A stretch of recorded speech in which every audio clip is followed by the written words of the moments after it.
The moment I realized my parents thought they owned my house was the moment I stopped feeling guilty for protecting it. Most people would have looked at my home and seen something ordinary. It was a small place tucked into a quiet neighborhood.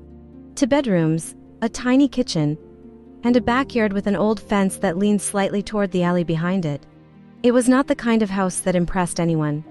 There were no grand staircases, no expensive finishes, and no huge rooms designed to make visitors jealous. But the day I got the keys, I sat alone on the living room floor for nearly an hour without opening a single moving box. The house was completely empty except for me, and that silence felt better than anything money could buy. For the first time in my life, every wall around me belonged to me.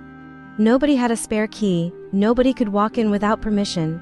Nobody had any claim over the space I had worked so hard to afford. My name is Brooke, and independence was something I had spent years chasing. After college, I bounced between apartments with roommates who never understood personal boundaries. Then there were periods when I had to move back in with my parents to save money. Even during relationships, privacy often became something that slowly disappeared. Someone always wanted access to everything.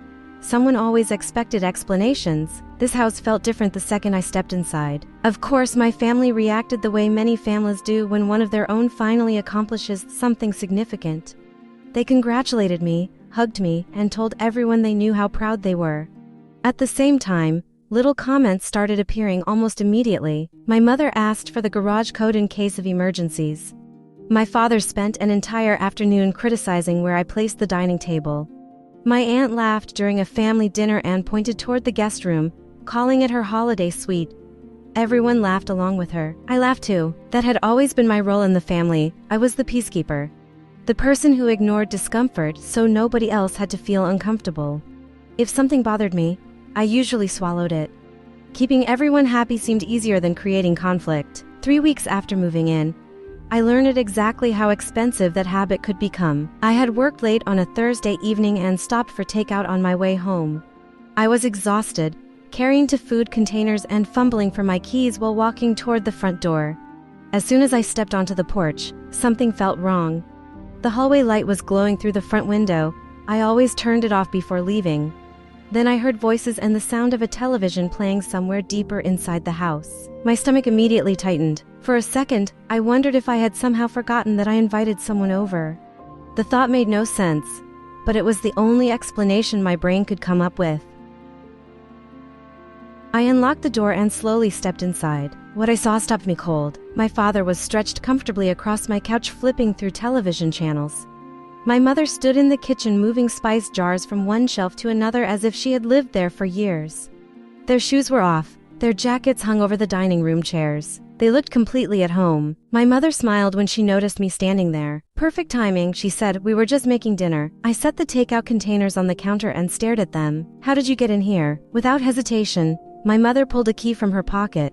It hung from an old floral keychain I recognized from years ago. She smiled casually. We made a copy. For several seconds, I honestly thought I had misunderstood her. A copy of what? Your house key, she said. I looked at the key and then back at her. I never gave you permission to make one. My father barely glanced away from the television. You are making this sound dramatic, he said. We are family. Then my mother delivered the sentence that changed everything. This house belongs to the family now, so there is no reason to act territorial. The room became strangely quiet. Something inside me shifted. Not anger, not panic, clarity. For years, I had mistaken control for love. I had convinced myself that constant access was a sign of closeness. Standing there in my own living room, I finally saw the truth.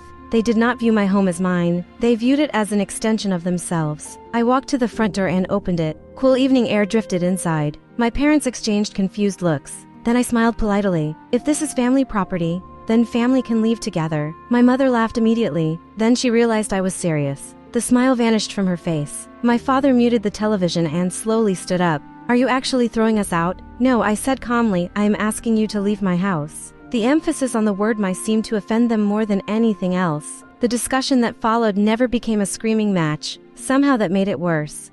My mother spoke with wounded disappointment. My father acted insulted. They repeatedly told me I was overreacting to something as small as a key. Eventually they gathered their things and left. Before pulling away from the curb, My father rolled down his window. "You are treating us like strangers," he said. I watched their car disappear down the street. Then I stood alone in the driveway feeling something I could barely describe. Part of it was guilt. Part of it was grief. But underneath both emotions was relief. The next morning, I hired a locksmith. By lunchtime, every lock in the house had been replaced. Later that afternoon, I scheduled a security system installation and updated every account connected to the property. Delivery permissions, maintenance records, emergency contacts, everything. Each task seemed simple on paper. Emotionally, it felt enormous. Over the next several days, relatives began reaching out. My aunt told me my mother was devastated. A cousin texted saying they only meant well. That phrase irritated me more every time I heard it. People often mean well when they cross boundaries. Their intentions do not erase the violation. 5 days later, I was sitting at work when my phone vibrated with a security alert. Someone was trying to enter through the front door. A second alert appeared almost immediately. Then a third. Seconds later, the monitoring company called. The representative explained that someone was repeatedly attempting to access the property using an invalid key. "Would you like us to contact law enforcement if the activity continues?" I opened the live camera feed. My chest tightened. Standing on my porch were my parents. My father repeatedly jammed the copied key into the lock.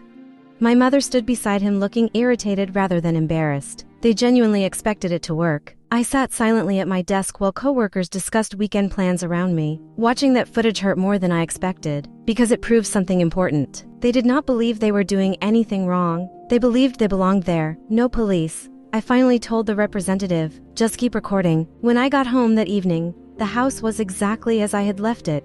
Quiet, secure, and touched. For the first time, that silence felt different. It no longer felt lonely. It felt protected. Later that night, the family group chat exploded with messages. People complained about how distant I had become. Others accused me of pushing family away over something trivial.